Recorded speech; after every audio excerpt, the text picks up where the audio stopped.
lang.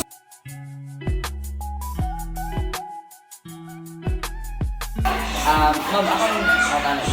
Sa teacher, ma'am, kasi maka-observe sa mga kabataan na pinatugtog sa GMRC before sa So, for me, ang observation, ang GMRC sa una, karon nakapaghapon. Although, i-change lang ang ngalan from GMRC to Edukasyon sa Pagpapakatao Recipe, but still, naghapon ko na ito.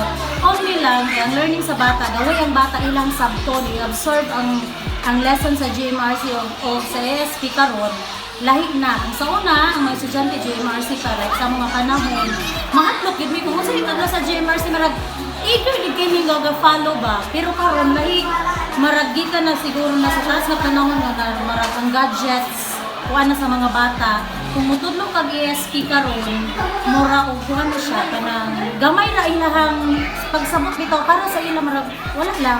Musabot sila karon, paghawa nila sa ron nawala na. Pagbalik nila marag lahi na po, marag wala na, marag wala interest ba. Dili 100% ang ilahang absorption when it comes to teaching values.